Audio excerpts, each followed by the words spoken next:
This is L2C Media Network, and this, for want of a bright word, is Steve Baxley Sports Final. Tonight, football centric and everything else centric. Here's Steve. Hello. Hi there. How y'all doing? Welcome everybody to the Steve Baxley Sports Final.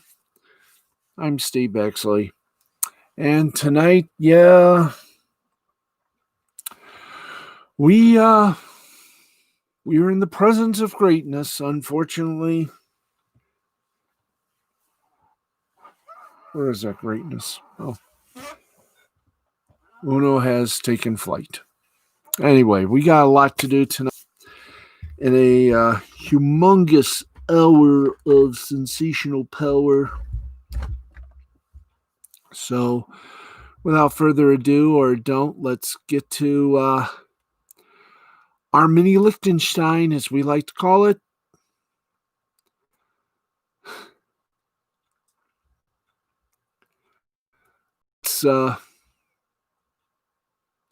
Let's do this. Yes, we do. Let's get you ready for our Sunday night mini quarterback as we take a look at Sunday night football. And if I were a certain wrestling promotion, I would have jumped the Monday off. Anyway, to make it all beautiful and wonderful, let's go to it. It's football time.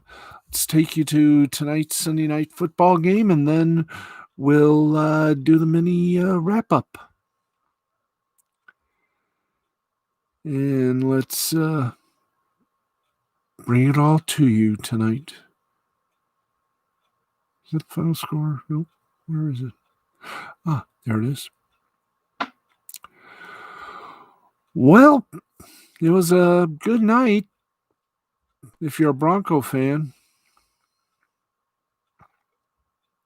That's right. Let's give you the recap of tonight's Sunday night NBC mega dose of a classic game.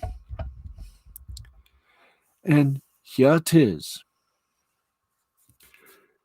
As we do our recap, and it is from the rotten field of MetLife Stadium in East Rutherford, New Jersey.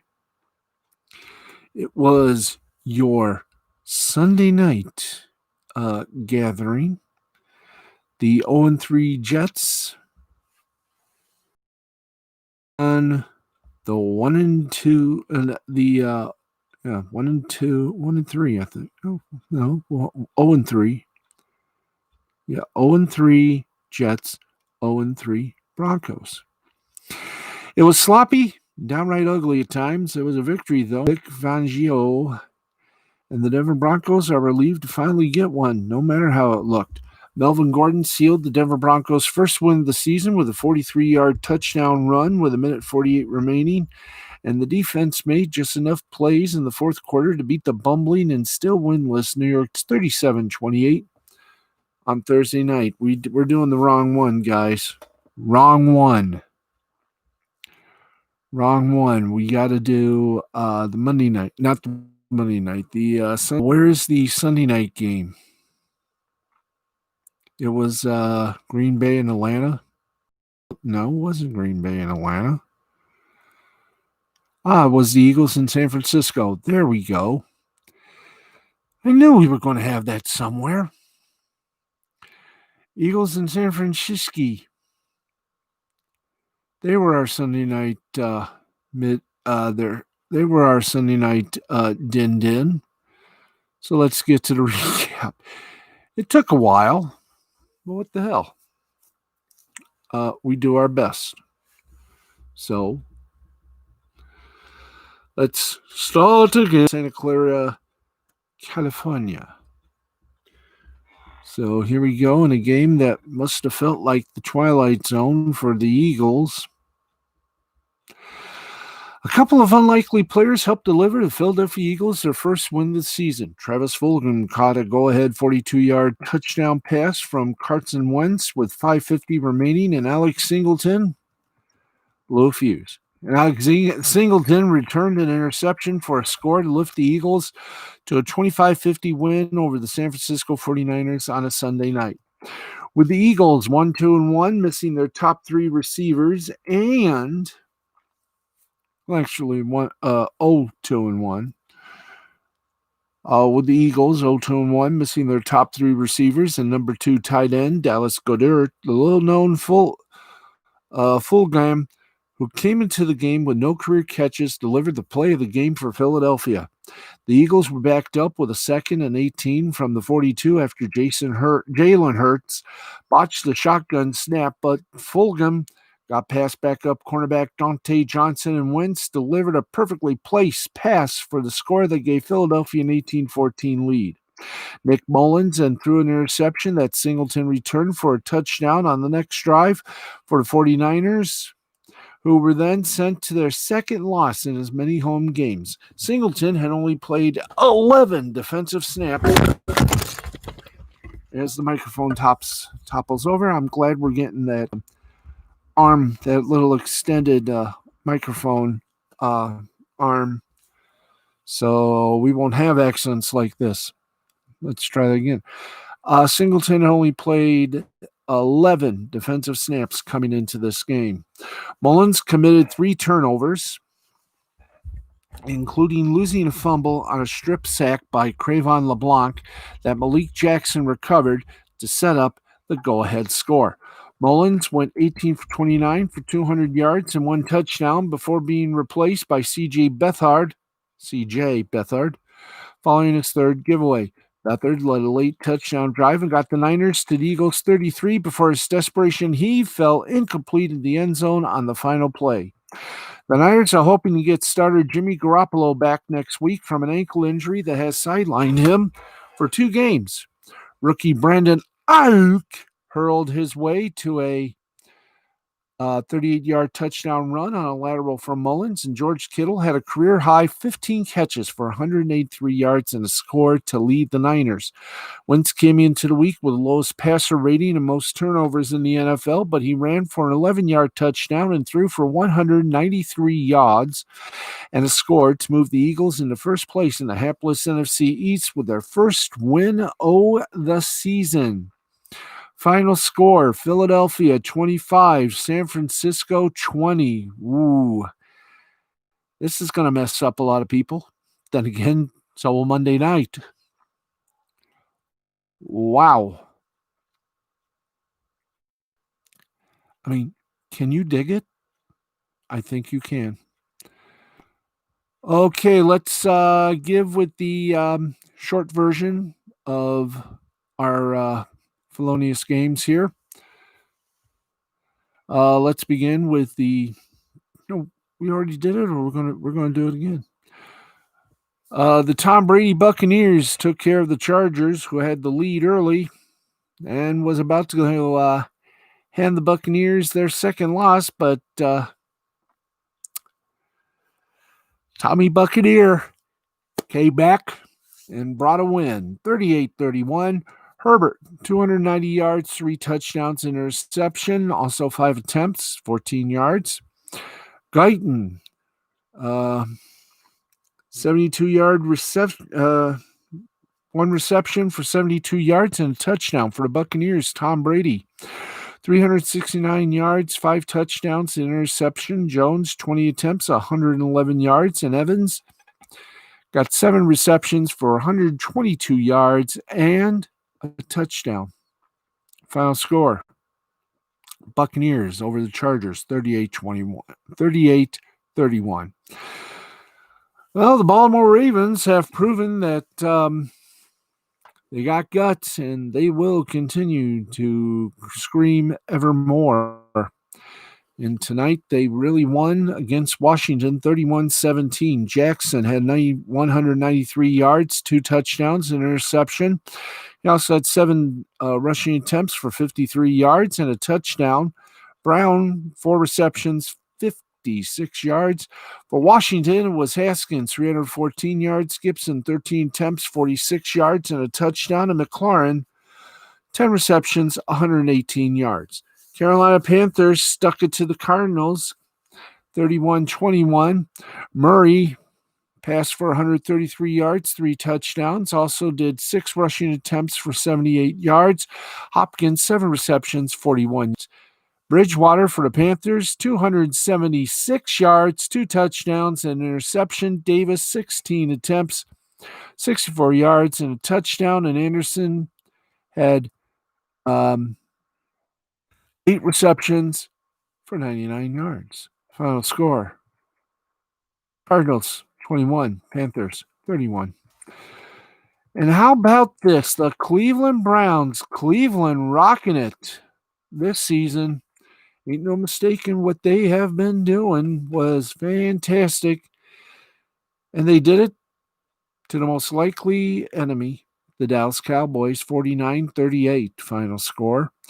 Mayfield for the Browns passed for 165 yards, 2 touchdowns. Johnson, 13 rushing attempts for 95 yards. And Beckham bent it good, 5 receptions, 81 yards, 2 touchdowns. On the Cowboys side, it was Prescott for 502 yards, 4 touchdowns and an interception. Elliott, 12 attempts, 54 yards. And Cooper, 12 receptions, 134 yards, and a touchdown.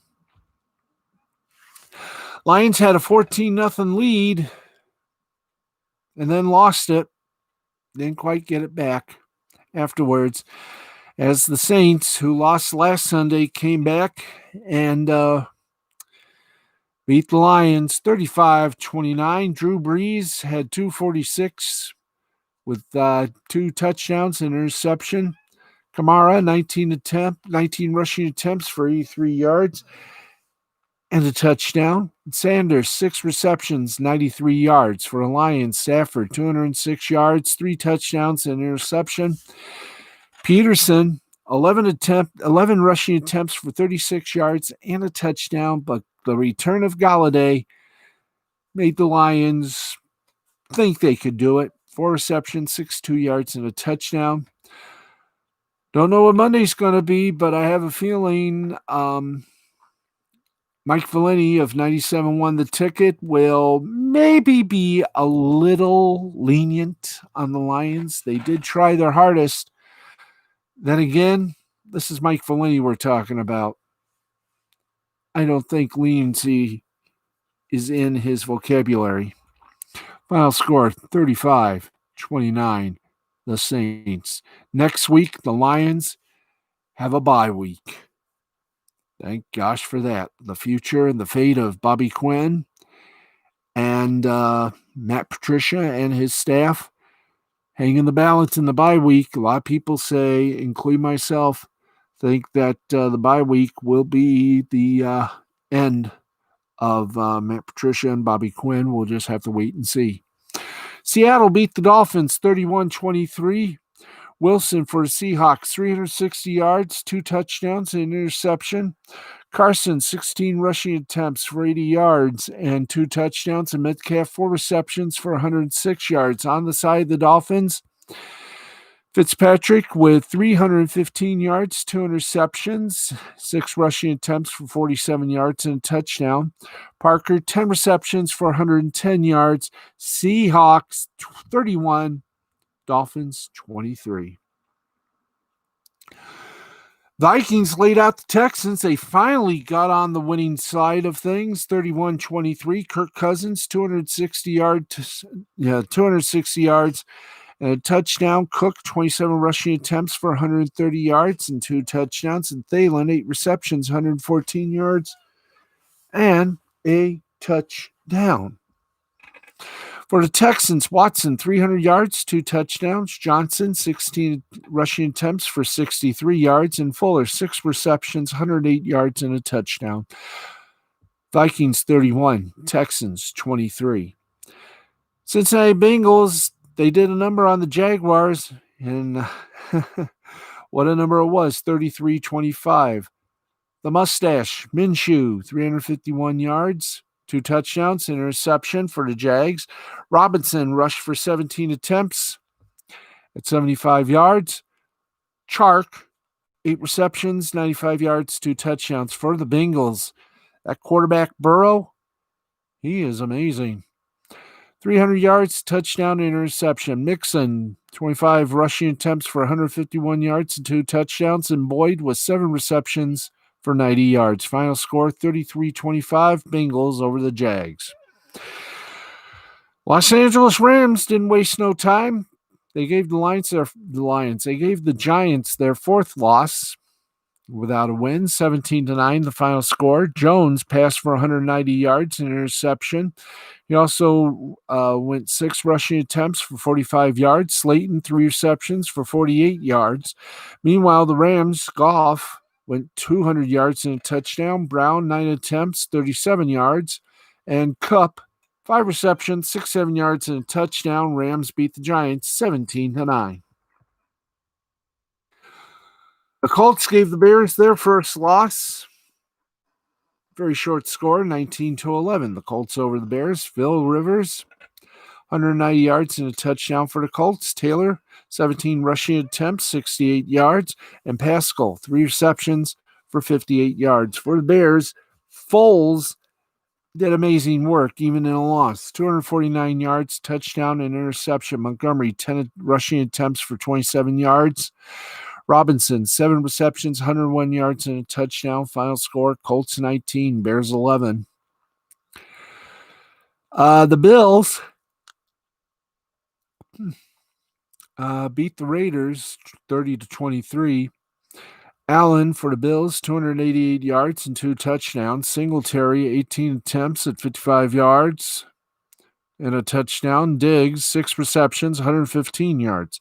For the Raiders, Carr, 311 yards, 2 touchdowns. Jacobs, 15 attempts, rushing attempts for 48 yards. And Waller, 9 receptions. Is that right? Yeah, 9 receptions for 88 yards. Final score, Bills 30, Raiders 23. And as we told you, the NBC Sunday night football game was Eagles and 49ers. Eagles beat the 49ers 25-20. Wentz, 193 yards, touchdown, interception. Sanders, 13 rushing attempts for 46 yards. Fulgham, 2 receptions, 57 yards, and touchdown for 49ers. Mullins passed for 200 yards, touchdown, and 2 picks. McKinnon, 14 rushing attempts for 54 yards and a touchdown. And Kittle, 15 receptions, 183 yards, and a touchdown. Steelers Titans were postponed due to COVID. Of course, we all know Thursday, Broncos defeated the Jets 37-28. So, and don't forget, we got not 1, but 2 Monday Night Football games.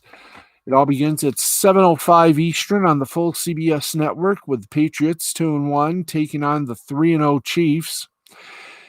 And that's the big one for CBS. They were supposed to have it, of course, today, but COVID rose its ugly head. Thus, Chiefs Patriots on Monday night. ESPN pitching a little bratty crying fit as they got a sort of one-sided game to talk about. The Packers 3-0 against the winless Falcons from Lambeau Field.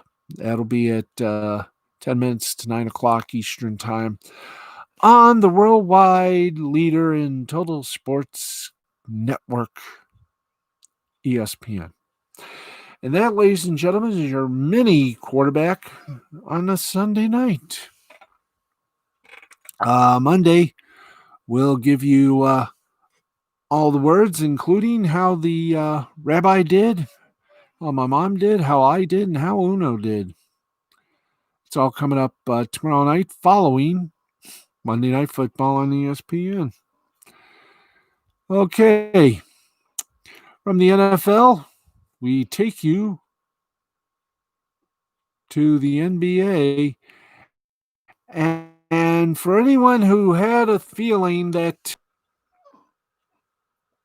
And wow, some people were not happy. We shall explain. In fact, let's do that explaining right now. As Butler and the Heat burned the LA Lakers 115 to 104. LA still leads the series 2-1, but there was a little drama. Well, when it's the Lakers, you expect a little drama that occurred. Let's get with the meaning of the words. Game 3 recap, boys and girls. Game 3 recap, please. Thank you. Got to hand it to our crew up there in the control room area here at our Tom O'Neill Studios at the shocked the NBA world by defeating the Los Angeles Lakers 115 to 104 in Game 3 of the NBA Finals on Sunday night to cut the Lakers series lead to 2-1. Jimmy Butler was simply breathtaking, notching a triple-double with 40 points, 11 rebounds, and 3 assists. The Heat were the aggressor from the start. I mean, it was incredible. With Butler setting the tone early by dominating both ends of the floor in the absence of Bam Adebayo and Goran Dragic, Miami's role players stepped up to keep themselves in the lead for most of the game. Anthony Davis, 15 points, 5 rebounds, got off to an awful start, getting in early foul trouble while committing several turnovers.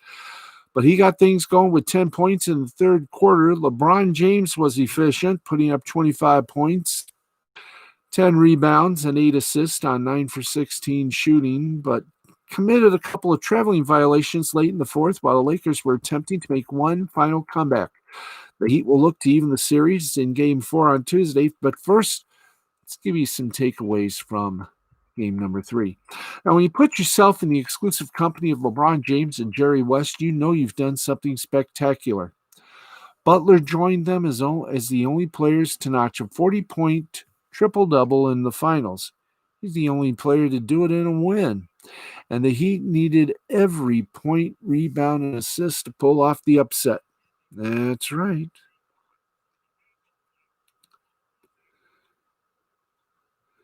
That's right. Jimmy Butler was the difference.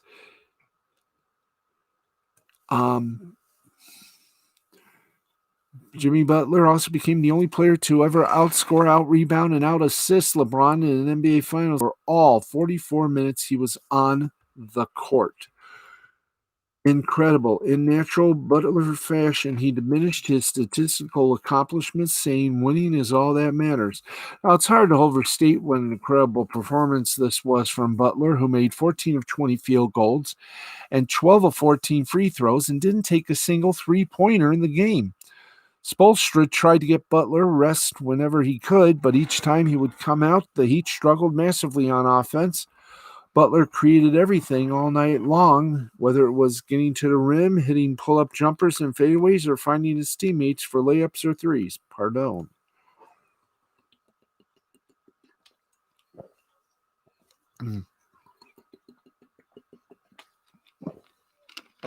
Now, this was an absolute signature game for Butler and his legacy, and it gave the Heat all sorts of confidence moving forward in the series, particularly if Adebayo and Dragic are able to return at some point. Number 2, and we're going to talk about this in our next report, but LeBron James was obviously not happy with his team's performance in Game 3 and didn't make much effort to hide it. The Lakers got the ball back after a shot clock violation with 0.7 seconds left in the game. LeBron was nowhere to be found. He had already begun his walk back to the locker room, and the Lakers had to enlist Jared Dudley from the bench to ensure they had 5 players on the court to finish the game. Oops. The frustration didn't seem to be pointed at his teammates as he admonished himself after the game for the 8 turnovers that he committed. And just to discuss Anthony Davis's Finals MVP candidacy, he put up one of the worst playoff performances of his career. played after picking up his third foul in the second quarter. Davis got things going a bit after halftime, scoring 10 points in the third, but went scoreless and only took one shot in the fourth quarter.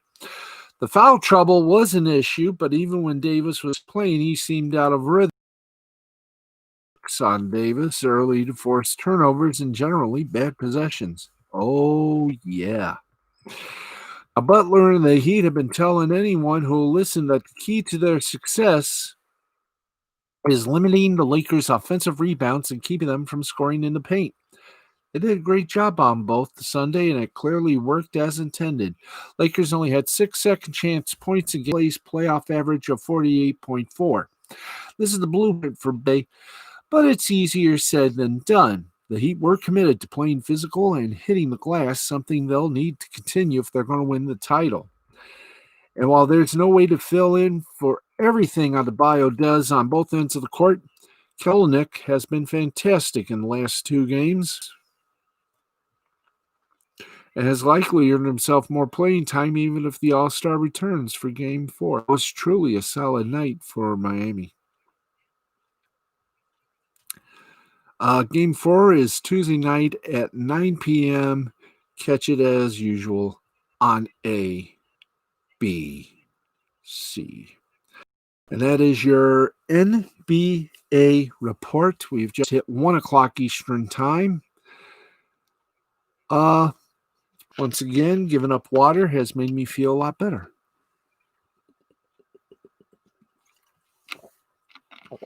Giving up soda, drinking water. Healthy as hell. And I'm doing me some walking a little bit. This week, we're going to see if we can't score us a new car or an old to be our second car. We do plan to get the Jeep fixed for trade-in purposes. Wednesday, the throttle is supposed to come in. And, it's going to be interesting to see what. Do we have any promotions to give away? Okay, we got one good promotion. We're gonna do it right. Of course, the promotion we're going to give you is Nick Rekieta, Rekieta Law Channel, the humble Minnesota lawyer, back Monday night with another fun-filled edition of Lost Explaining the Interwebs. The topic he keeps to himself, so we keep guessing. But he is going to have something on his mind, no doubt about it. So we say, huzzah. So you want to know what he's going to be chapping about? By all means, tune in to Lost Bling on the Rekieta channel, only on YouTube. Why? Because YouTube cares about you, the home viewer. There we go.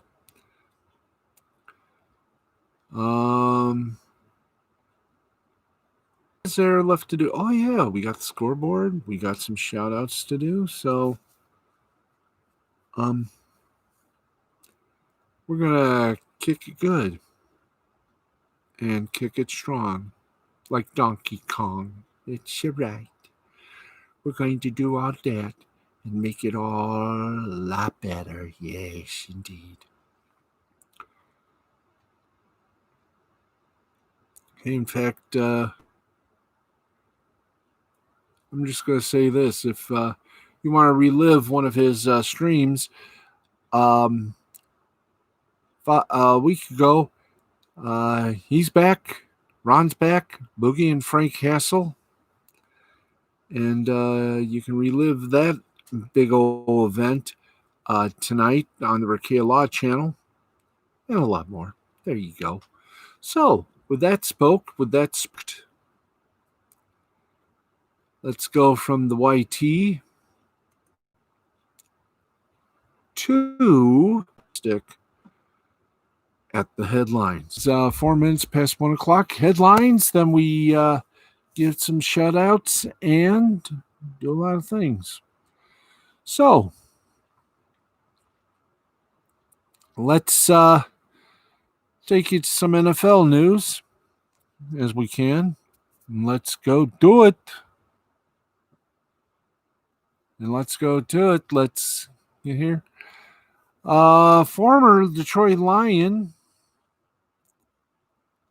Let's see. Former Detroit Lion, now a New York Giant, Golden, and Los Angeles Rams Jalen Ramsey had a huge brawl. Close Sunday's event or Sunday's game. And it appears that long brewing family drama between Tate and Ramsey helped swapped punches after getting feisty with each other during the game, provoking the rest of the crowd. Ramsey had one hard hit on Tate, who caught 4 passes for New York before the post-game fight, but things got especially heated once the clock hit. Now, according to the New York Post, both Tate and Ramsey have had an unofficial rivalry for some time. Said the Post, Ramsey is the father of 2 of Tate's young nieces, but broke off a long-term relationship with Tate's sister, Brianna, while she was pregnant last summer. What a jerk. Now, it's unclear if either player or others from both the Giants and Rams will face discipline action Sunday's exchange. Giants coach Joe Judge has said at least he'll investigate the situation, what led up to the testy post-game meeting. All I think we're going to say is methinks 2 people are about to I think that was the first signs of any life the New York Giants have had in now 4 weeks. Okay, and let's give you an NBA story, of course. We'll talk about LeBron leaving the floor. And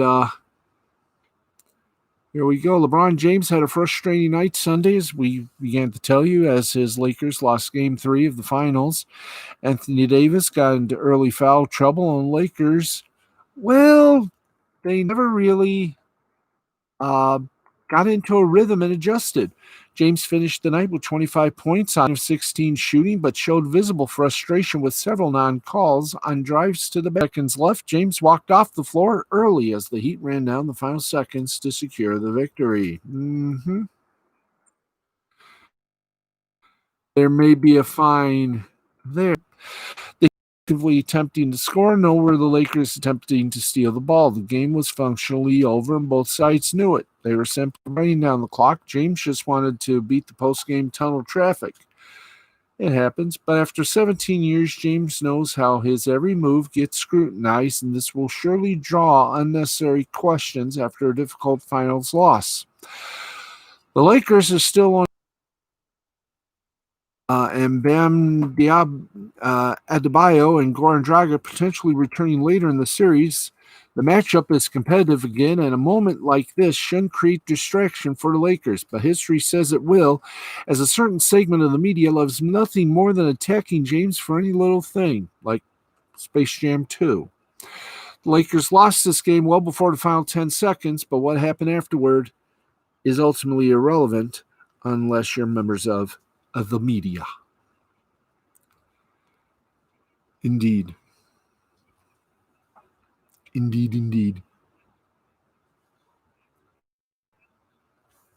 Got some little reminders before we go to the score, before we go to the shout outs and springboard the what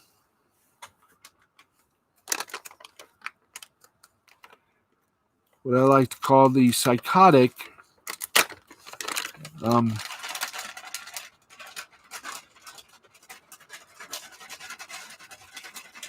thing that happened. But here we go. Another NFL story. We'll get you a little update. Oh, we've already had the LeBron James story. So can we Can we go back to where we wanted to go? Please, please, please. Do.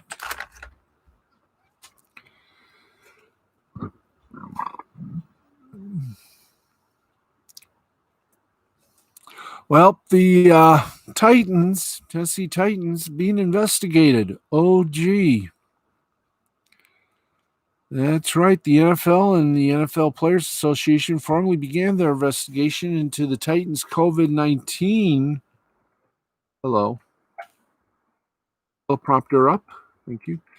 Into Titans' COVID-19 outbreak on Friday, with officials from both sides in Nashville amid concerns about several potential breaches of protocol, according to sources with knowledge of the situation.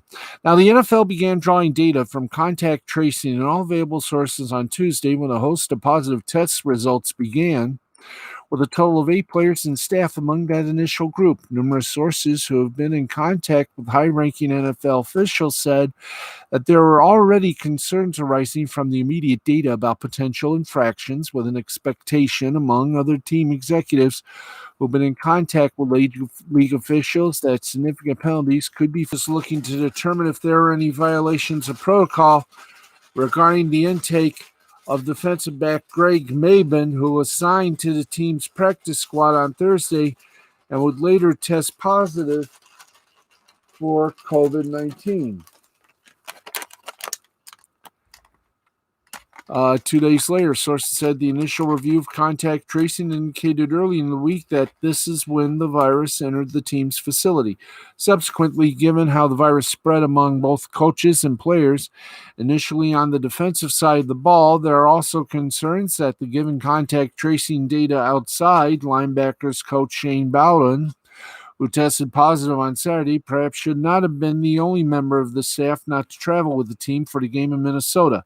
By Tuesday's outbreak, the NFL was already expanding the scope of its probe, requesting practice video and other materials to continue to gather information as to whether or not PPEs and face masks were being used as per the protocols in both that facility and on the practice. Applied every aspect of the protocols and regulations throughout this process. We're following the 100 COVID-19 memos the NFL sent out. Vrabel said when addressing the matter with reporters. Some of the league office are concerned that management and ownership have not addressed the situation in a more public manner as well.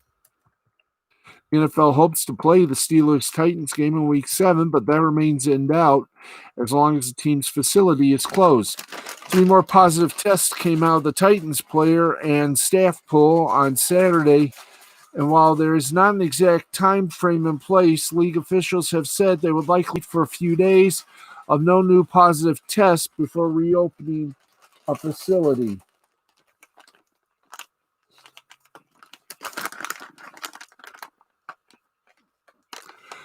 The league has also said it believes for competitive balance and health to have at least 2 practices for playing a game that week. While the Steelers coaches and officials have said all the right things,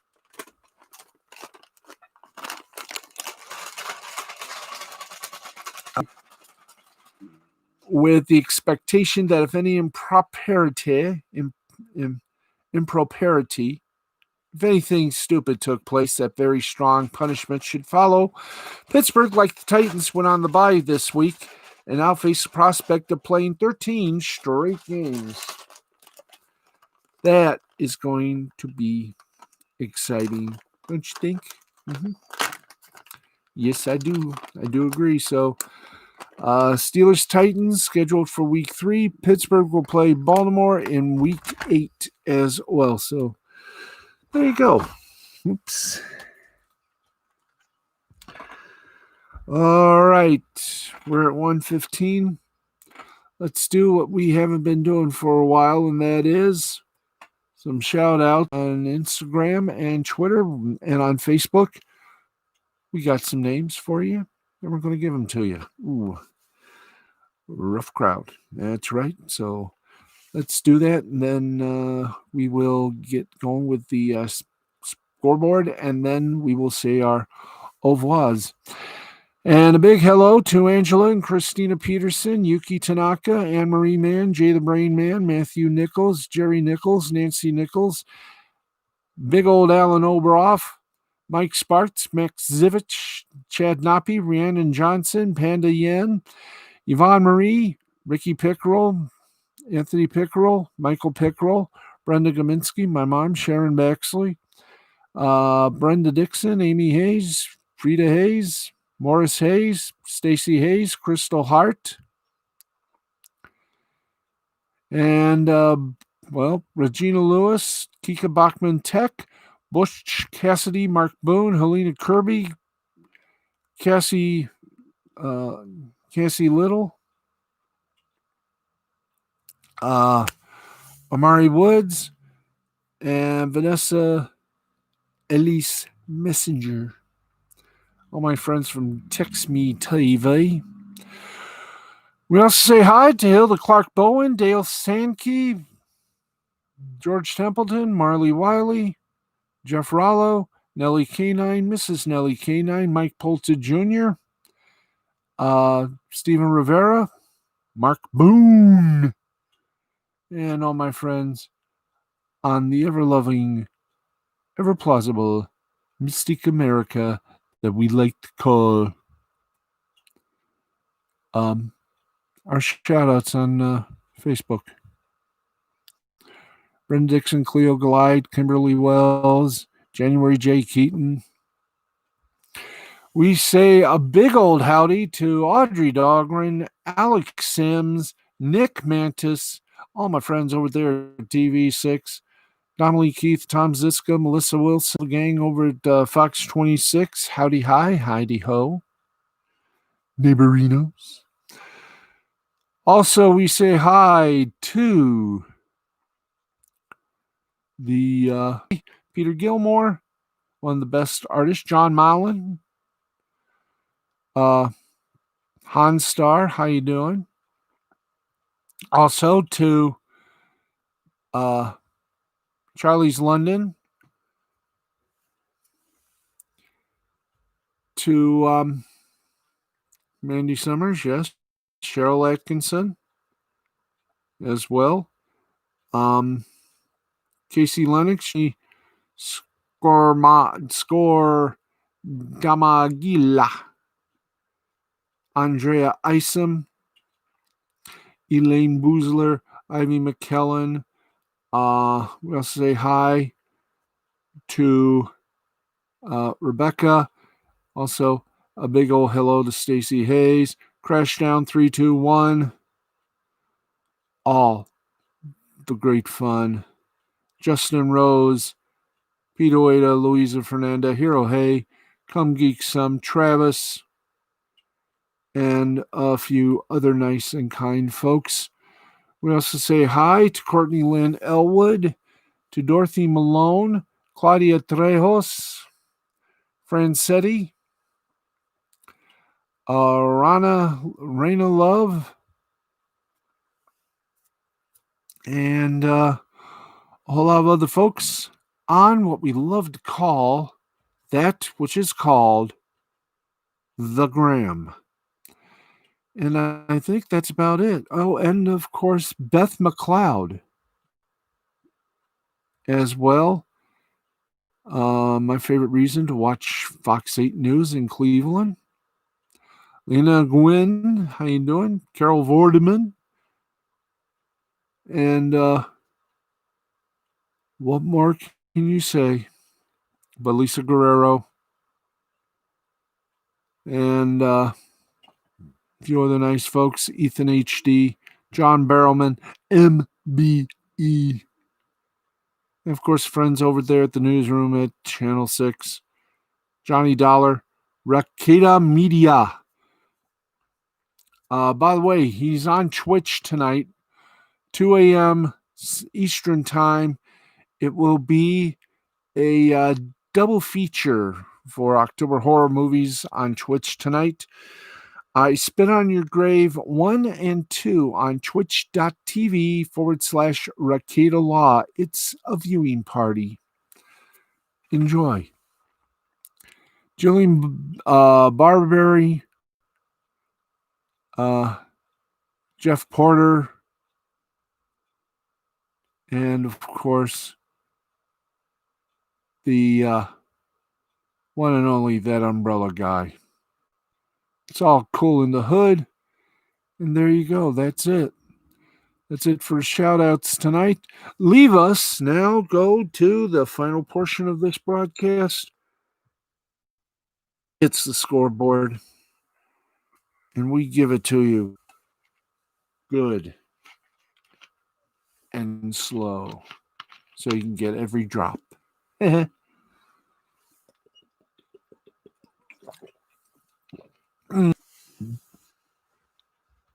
Guess what? I think we're ending this on the right night and on the right time, 1:30. Tomorrow, it's going to be another wacky evening of sports. So join us following ESPN's Monday Night and fascinating weirdness that we got for you with 2 football games. So, scusa. Let's get you ready for bed. That's right, bedtime. With our bedtime story, and that's the scoreboard. In the Premier League, it was West Ham over Leicester City, 3-0. Southampton over West Brom, 2-0. Arsenal over Sheffield United, 2-1. Wolves over Fulham, 1-0. Tottenham invited Manchester United for a game, and, well, let them have it. 6-1. Tottenham handed Manchester United a big loss. Aston Villa topped it over Liverpool, 7-2. In the Bundesliga, Wolfsburg tied at 0. Bayern Munich beat Hertha Berlin by 1, 4-3. In Italy, Series A, Atalanta over Cagliari, 5-2. Benevento over Bologna, 1-0. Lazio and Inter tied at 1. Parma over Verona, 1-0. AC Milan over Spezia, 3-0. In the Spanish La Liga, Osasuna defeated Celta Vigo, 2-0. Alaves over Athletic Bilbao, 1-0. Real Madrid over Levante, 2-0. Cadiz and Granada tied at 1, as was Barcelona and Seville, also tied at 1. In Italian basketball, Venezia did Cremona, 83-66. Olimpia Milano over Treviso, 104-64. Virtus Bologna over Brescia, 81-80. Trieste over Sassari, 74-72. Varese over Fortitudo Bologna, 88-83. Brindisi over Virtus Roma, 92-67. And Cantu over Pesaro, 81-72. In Spanish basketball, it was Estudiantes over Fuenlabrada, 82-81. Baskonia over Murcia, Murcia over Baskonia, 83-75. Real Betis over Valencia, 85-85. In hockey, only one score to report in the Czech Republic. Vitkovice lost to Plzeň 5-4. In baseball now, from Japan, the NPB, Nippon Professional Baseball League.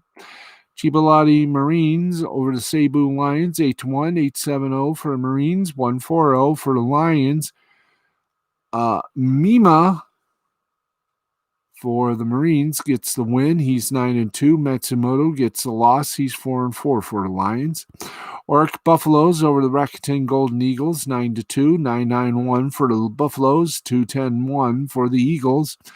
Yamada for the Buffaloes gets the win. He's 3-4. Teraoka gets the loss. He's 2-1. The Fukuoka Silverhawks defeated the Nippon Ham Fighters 8-4. 8-7-0 for the Hawks, 4-7-1 for the Ham Fighters. Wada for the Silverhawks gets the win. He's 6-1. Kawano gets the loss. He's 2-4. The second game of that double dip was canceled. The Omuri Giants took care of the Hanshin Tigers 7-1, 7-12-0 for the Giants, 1-7-1 for the Tigers. Akiyama got the loss. He's 6-3, and Oi, O-H-E-O, got the win for the Omuri Giants. He's 3-0. The Yokohama Bay Stars defeated the Chunichi Dragons in the first game of a double dip. 9-3, 9-14-1 for the Bay Stars, 3-5-0 for the Dragons. Onuki for the Bay Stars gets the win. He's 8-4. Matsuba gets the loss for the Dragons. He's 3-6. Second game of that was erased, canceled, postponed, as was the second game of the Akut Swallows Hiroshima Carp game. And so they played the second game, and the Hiroshima Carp defeated the Akut Swallows 6-4, 6-10-0 for the Carp, 4-7-0 for the Swallows. Yoshida for Yakult Swallows gets a loss. He's 1-6. Nakamura gets the victory for the Carp. He's 1-2. South Korea and the Korean basketball. Nope. It's Korean Baseball Organization. I'll get it right. Let's go bottom up. SK Wyverns over the Kiwoom Heroes 6-0. And it almost was a no-hitter. 6-13-0 for the Wyverns, 0-6-0 for the Heroes. NC Dinos over the Samsung Lions 4-1, full 1 for the Dinos, 1-10-0 for the Lions. Lottie Giants made the Hanwha Eagles pay dearly, 14-5, 14-1 for the Giants, 5-16-0 for the Eagles. LG Twins over the KT Wiz Swang, 13-8. 13-13-0 for the Twins, 8-15-2 for the KT Wiz Suwon. And finally, the Doosan Bears over the Kia Tigers, 7-1, 7-9-0 for the Bears, 1-7-0 for Los Tigres. And that, ladies and gentlemen, is that. That is all there is. There is no more. We thank you all very much for tuning in to tonight's guest. We are ending this thing early. We shouldn't, but hey, early to bed, early to rise makes a person tired. That's going to wrap things up for us. We will see you Monday night. We've got a semi-huge Monday night broadcast for you. Of course, not one, but two Monday night football games. And a few other things as well, including the start, I do believe, the start of the AL and NLDS, and of course, the rest of the day in sports. We hope you'll tune in tomorrow night at right after ESPN Monday Night Football. I would say CBS's football game, but we got to go by what we have. So we will probably see you around midnight, 12:05, give or take. But that's going to wrap it up. This has been a presentation of Mystifying Creativity Productions in association with the L2C Media Network and L2C Sports, along with YouTube. We thank you all very much for tuning in, and we will talk to you all tomorrow night, right after Monday Night Football. The one that's on ESPN, not the special football broadcast on CBS. So we'll probably be on around midnight, 12:05, 12:15. But we will be on for a full hour. So there you go. Thanks, everybody, for watching. Until then, until tomorrow night, may all your teams be winners. Good night, America, wherever and whomever you are. Good night, everybody. Have a great time. Sleep well. And have a great beginning of your week. Good night, everybody. Tomorrow. Not off the air. Uh-huh. Not off the air. Good night, everybody. We'll see you tomorrow night.